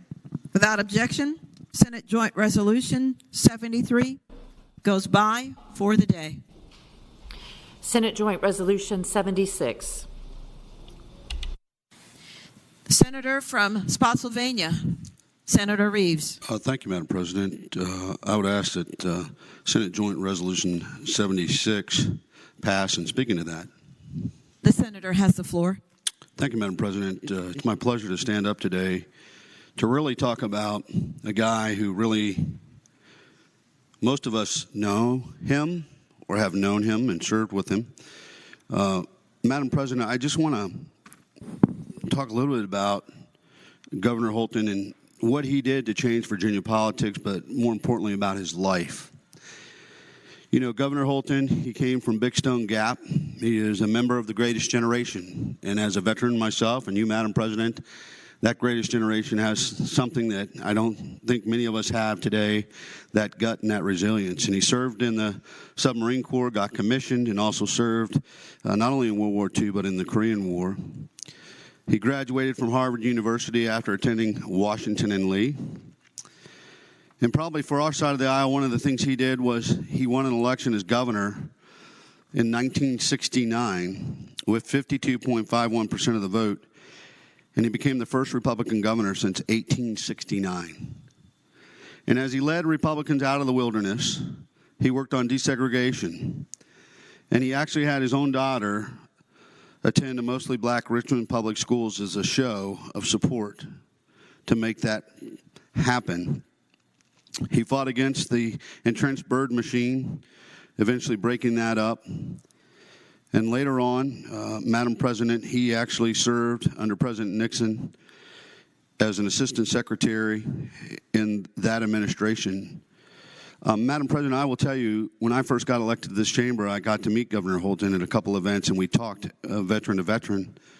And for me, he exemplifies statesmanship. He never stopped throughout his whole career of wanting to serve, and even after public office, he was always a lending ear. I think he earned the respect of both sides of the aisle, as his daughter is married to one of our former governors and current U.S. Senator who has served in many administrations. And I think he embodied that in his children and his life, Madam President. So with that, I would ask the motion pass, but I know there are others that would wish to speak. Thank you, Madam President. The senator from Roanoke City, Senator Edwards. Madam President, I wish to speak on Senate Joint Resolution 76. The senator has the floor. Celebrating the life of Honorable Linwood A. Holton. As you know, as already mentioned by the senator from Spotsylvania, Governor Holton grew up in Big Stone Gap. I don't know how many people have been there. His father, I believe, was the president of a small short line railroad. And he decided to come to Washington Lee University and then Harvard Law School, as already been mentioned. And afterwards, he decided to come to Roanoke because he thought Roanoke was wide open politically. He was against the bird machine. And all his life, he was against against the segregated South and the segregated Virginia at the time. And he got involved in politics. In fact, he and some others said the membership of the Republican Party could fit into some telephone booth at the time. And he knew, but he thought Roanoke was a place he could do something politically. And so the first few campaigns, I think, for city council didn't work out so well. But then he kept at it. In 1965, he ran for governor against Lieutenant Governor Godwin. He got beat. But he kept at it, and he kept at it, and he kept at it. I remember him back in those days as a good friend, family friend. He married Jinx Holton, Jinx Rogers, who became his wife. Of course, Jinx Holton, his widow now. They were very good friends, and I remember them very, very well. And then he ran for, governor again in 1969. Originally, people thought, no, you can't win. Virginia is just simply too Democratic.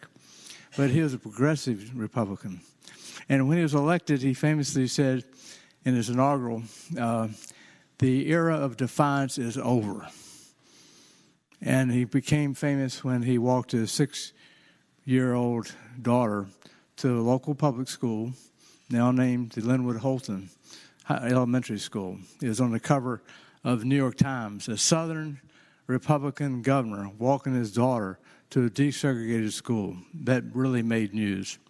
And he did, he's one of the most historic governors we've ever had. He came up with the idea of the cabinet, and he did many other things he did as governor. He thought being a governor was an opportunity. In fact, he wrote a book, Opportunity Time. Every day was an opportunity to make a difference and improve the world. He was a great man. And when he came back to Roanoke later, he did work in the Nixon White House briefly. But Roanoke always remembers him and his family with great honor. In fact, the city of Roanoke has set up a pavilion in honor of the governorship of Linwood Holton, and again with a picture of the New York Times picture of his walking his daughter to school. And so we in Roanoke honor him, and we think of him as a friend and as a neighbor, and many people remember him and his daughter and his son-in-law, Tim Kaine, former governor, now United States Senator. We honor them, and we will always remember the Holton family as Roanoke's own. Thank you, Mr. President, Madam President.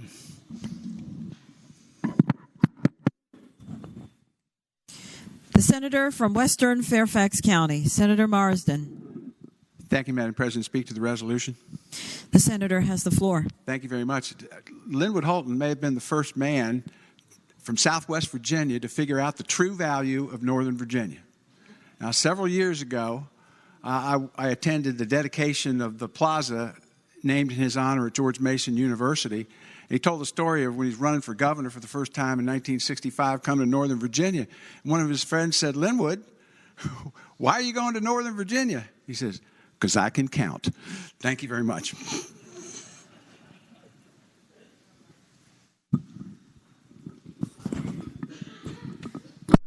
The senator from James City, Senator Norman.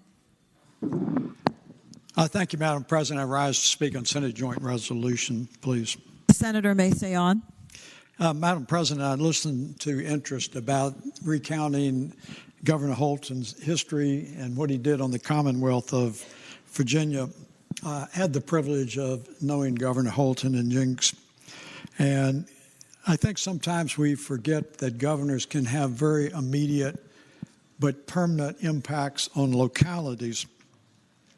Down in my area, I remember a number of years ago that a significant economic development opportunity came and was going to construct a facility in Newport News in part of what was then their city park.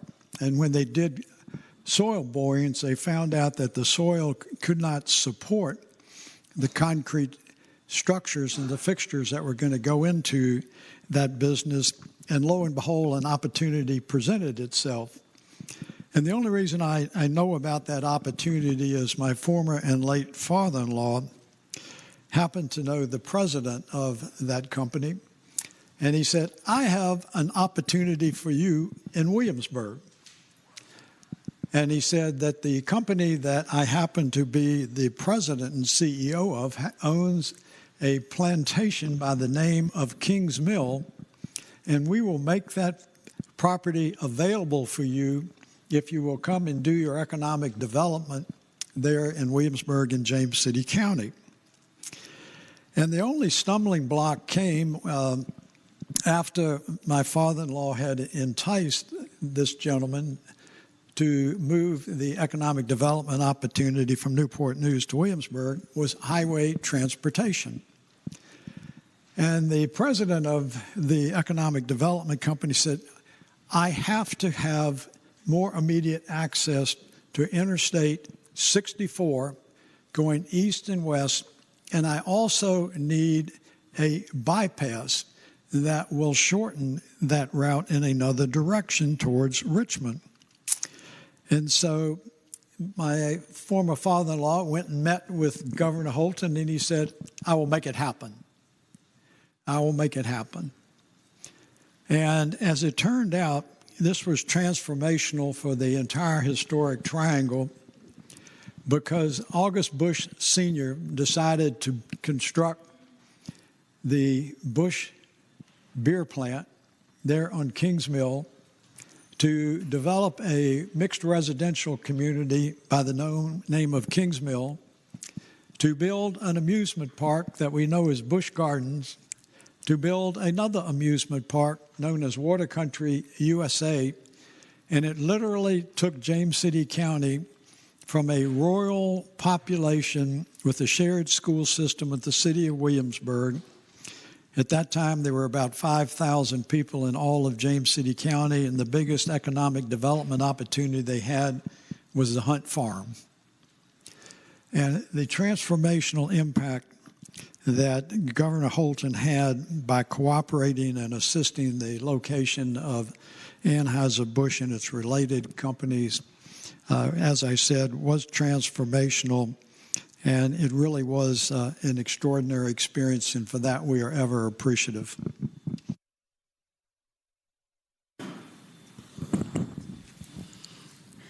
The gentlelady from Northern Fairfax County, Senator Howell. Speaking to the resolution, Madam The senator has the floor. Thank you. I got to know Governor Holton in a very unusual way. Years ago, he was living in McLean, and he and Jinx and my husband were all going to the same church. The church had an auction, and one of the things put up for auction was a weekend with the Holtons at their home in the Northern Neck. Well, I said to Hunt, we are going to win this one, aren't we, Hunt? Many rounds of bidding later, indeed, we did win and had the opportunity to go for a whole weekend at the Holtons' house. And it was such a wonderful experience. What a warm couple. He showed us his oyster beds, walked us all over, it seemed, the Northern Neck, and I'm not much of a walker, so that was memorable. But mostly kept asking questions. What was going on in Richmond? What was everybody doing? He had never lost interest in any of us, and much to my surprise, knew a lot about each of us who were serving. It was such a wonderful experience for us. I will never forget him and Jinx, and I'm so grateful for their huge generosity of spirit to individual people and also to the Commonwealth. Thank you, Madam President.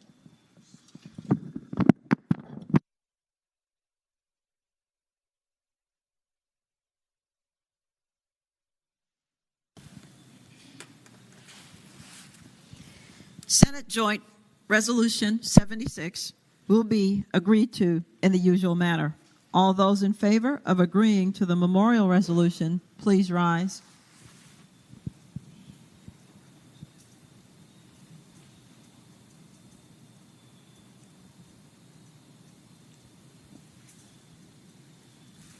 The resolution is agreed to. Commending resolutions. The senior senator from Fairfax County, Senator Saslaw. Madam President, I move that the commending resolutions on pages 36 through 38, that's HJR 140 through SJR 90, be considered by, in a block by voice vote, waiving the reading of the resolution, with the understanding any senator desiring to remove a resolution from the block would do so after the clerk has read the number of the resolution. The question is, shall the commending resolutions on pages 36 through 38, House Joint Resolution 140 through Senate Joint Resolution 90, be considered in the block by voice vote, waiving the reading of the resolutions, with the understanding that any senator desiring a resolution removed from the block will do so after the clerk has read the number of the resolution. All in favor of the motion will say aye. Those opposed, no. The ayes have it. The motion is agreed to. The resolutions are before us in the block. The clerk will now read the number of the resolutions. House Joint Resolution 140. House Joint Resolution 149. House Joint Resolution 154. House Joint Resolution 155. 157. 158. 159, 160, 161, 162, 165, 179. Senate Joint Resolutions 74, 77, 78, 79, 82, 86, 89, 90. The question is, Shall the resolutions be agreed to? All in favor of agreeing to the resolutions will say aye. Those opposed, no. The resolutions are agreed to.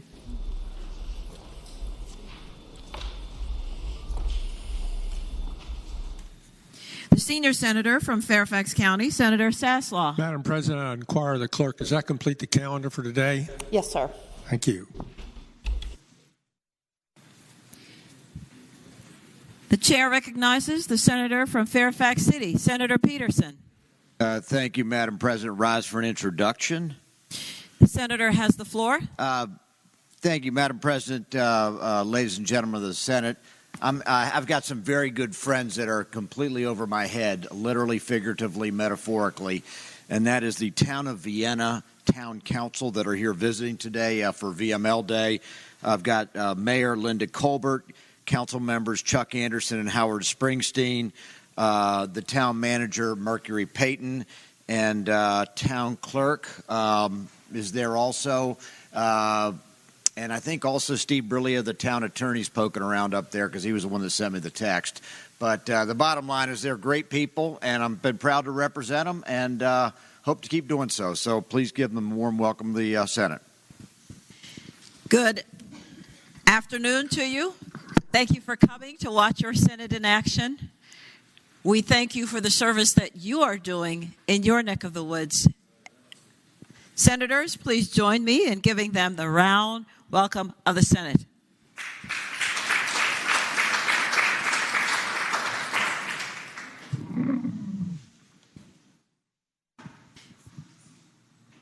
The senator from King George, Senator Stewart. Thank you, Madam President. May we return to the morning hour for a brief introduction? Without objection. Thank you, Madam President. Madam President, members of the body, I'd like to bring to your attention the presence in the gallery of friends and constituents of mine who have come from the King George County Board of Supervisors. I just looked up there, and I believe that I saw the chairman of the board, Jeff Stonehill, and also Supervisor Annie Kupka, and the county attorney may be there too, but I couldn't see for sure. I know you don't have a green sheet on that, Madam President, but I just saw them up there, and I wanted to ask you to please give them the warm welcome of the Senate. Good afternoon to you. We thank you for the service that you are doing in your hometown and that you've come to see what we are doing here in regards to the business of the Commonwealth. Senators, please join me in welcoming these esteemed folks to their Senate.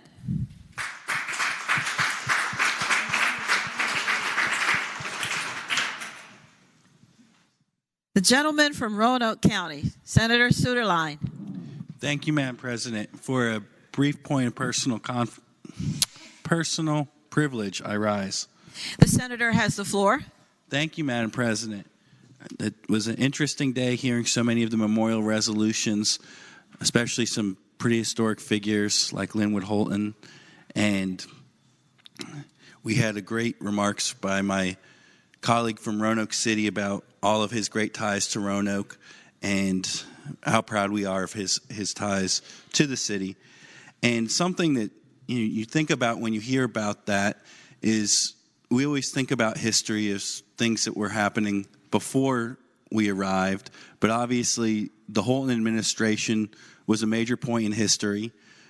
It was obviously the first Republican administration, and we celebrate that. And this month we also celebrate Black history. And Linwood Holton was one of the very first people to bring significant advisors, Black Virginians, into those significant places here in the Commonwealth in a major way. And several had ties to Roanoke, which we're also proud of. And I think we're going to share that later this month. But today I just wanted to speak briefly about Black history and history as it happens in front of us. And it was very exciting a few years ago, just 2 years ago now, when our Madam President, Louise Lucas, became our first African-American president pro tem. And that was so notable. And what was even more notable about that was that she would take the spot at the top of the chamber and replace Justin Fairfax, who also was only the second Black Virginian to have that post.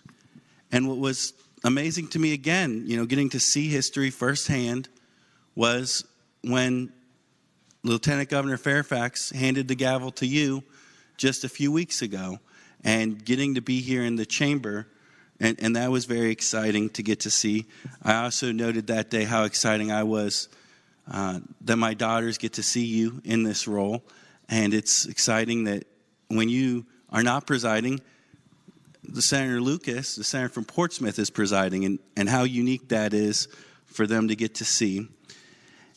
And it also reminds me, though, of something the senator from northern Chesapeake said a few years ago, which I think about frequently when I'm giving people tours of the Capitol.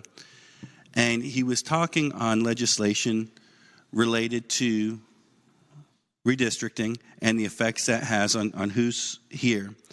And he talked about how important it was to be thoughtful about this, to make sure that we had wide representation in Virginia, make sure that things weren't done to curtail the opportunity and likelihood that we would have black legislators. But the way he put it, which was so important, was he pointed out that there were dozens of black legislators in the 18th century, and then there was a very long gap. And we know about the Constitution of 1902 and how terrible that was, and how it prevented significant representation in this body. And when we moved as a chamber from the old chamber to this chamber, there actually weren't any black members that served in here for decades. It's because this chamber started a few years after that Constitution. And it's just an important reminder that it's very exciting to see history happen, but the importance of progress continuing. And Senator Spruill, the senator from northern Chesapeake, I think that day was just trying to make a point, but something that's always stuck with me about the impact of what happens today, tomorrow, and are we making success for 30 years from now. And I just wanted to note briefly today, on the third day of February, how exciting it is to see you, Madam President, in this role. And thank you for your service to the Commonwealth, and also our other Madam President from Portsmouth as well in her role. And that's all I have to say today. I'm having trouble seeing you. It throws me off not being able to see either of you when I speak, but I appreciate it, and I hope you can see the smile on my face. Thank you, Madam President. It's both. The smile is duly noted, Senator. The gentlelady from Portsmouth, Senator Lucas. Yes, ma'am, Madam President. I rise to make an announcement. The senator has the floor. Thank you, Madam President.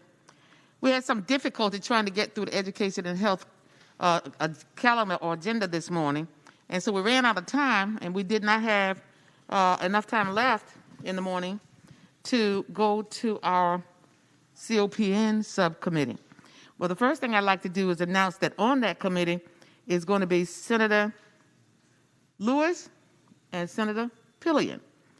And since we didn't have enough time to get to that, I was going to try to get a meeting scheduled for this afternoon. We can't find a place and we can't find a time because everybody has conflicts. But we only have 2 bills in that subcommittee, so I'm going to move those 2 bills to the Education and Health full committee. I just wanted to make that announcement.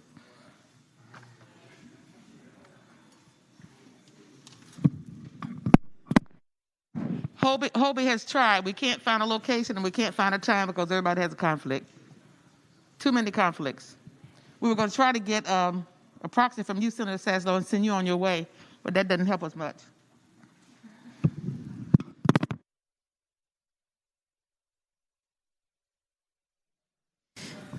The chair recognizes the junior senator from Virginia Beach, Senator Kiggins. Thank you, Madam President. I rise for a point of personal privilege. The senator has the floor. Thank you, Madam President. Just to go along with my seatmate's theme and his talk and speaking about Black History Month, which is February, and I echo his words of how proud we all are of you and seeing you up there as not only the first female lieutenant governor, but the first African-American female to be lieutenant governor. So in that theme, and yesterday I know we celebrated Aerospace Day, and many of us got to participate in the wonderful event that was held at the Main Street Station last night with lots of space and drone and just aviation-related things going on. So I wanted to speak a little bit just about some of the achievements and struggles of some African Americans throughout our history in terms of aviation. There's many notable examples of African Americans who have overcome great adversity and have led amazing lives and who have fascinating stories to tell, and we've heard a lot of great memorials here today. So I just want to take a few minutes and memorialize some of them. I'd like to share some stories of people who have been inspirational to myself and to so many other people. Jesse Brown was the first African-American naval aviator in 1942. Midshipman Brown became the first black man accepted into Navy flight school. He had a distinguished flying career and received the Distinguished Flying Cross. He was also the first African-American naval officer killed in the Korean War. We're all familiar with the Tuskegee Airmen, their heroic missions, escorting heavy bomber aircraft and conducting successful attack missions in 1945. They earned their distinguished honors and helped bring about the desegregation of the military and, most importantly, victory for the United States in the Second World War. And then Guy Bluford, he was the first African-American in space. He was born in Philadelphia in 1942. Bluford served in the U.S. Air Force as an officer and pilot before working at NASA. With multiple degrees in aerospace engineering, Bluford was chosen to participate in the NASA astronaut training program in 1978 and became the first black person in space as a crew member of the Space Shuttle Challenger in 1983. Donnie Cochran was the first African-American naval aviator selected to United States Navy F-18 demonstration team, the Blue Angels, in 1986.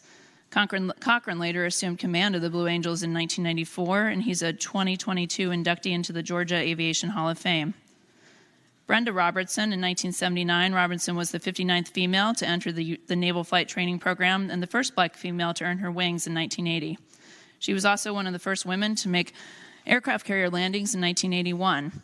Her pioneering spirit helped her achieve many firsts, including the first black female to graduate with an aeronautics degree from Dowling College and the first black female to graduate from the U.S. Naval Aviation Officer Candidate School. In 1999, Shauna Rochelle Kimbrell became the first female African-American fighter pilot for the Air Force. Flying the F-16 Fighting Falcon, Kimbrell, now Lieutenant Colonel, or was a Lieutenant Colonel, flew combat missions in Operation Northern Watch over northern Iraq in 2001. And we all heard about Lieutenant J.G. Madeline Swigel recently. She was the young lady that we did a Senate resolution for last summer. After growing up in Burke, Virginia, she became the Navy's first black female strike pilot after completing tactical strike training, and she was winged at NAS Kingsville on July 7, 2020. She's a 2017 U.S. Naval Academy graduate. And I'd be remiss not to mention Lieutenant Banty Hall. Banty was a Navy pilot, my squadron mate, a friend, and a wonderful human being. I cruised with Banty during my first Navy cruise in the fall of 1997. There were only 3 junior pilots on that cruise, and we became very close, having to endure the work and hazing that goes along with being junior aviators. Banty had a laugh like no other, and I'm not sure I ever saw him without a smile on his face and a snicker in his voice. He turned a very challenging Persian Gulf cruise into a bonding experience and made our 6 months away from home under very stressful conditions a little easier to get through with his sense of humor and dedication to our mission. Banty was killed in a T-34 training aircraft crash in June 2001, a few years after that cruise on a training flight where he was the Navy instructor pilot. He was 31 years old and left behind a wife and son. Thank you, Madam President, for the time to share these stories of these African-American naval aviators who have contributed so much to our Navy and to our country. I'm proud to have had them on my team, and I request that we adjourn today. When we adjourn today, we do so in the honor of my friend and squadron mate, Banty Hall.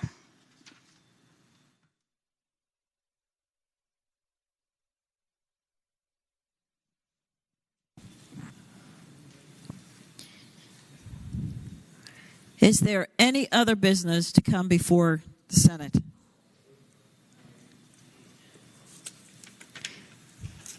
The clerk will report any announcements on the desk.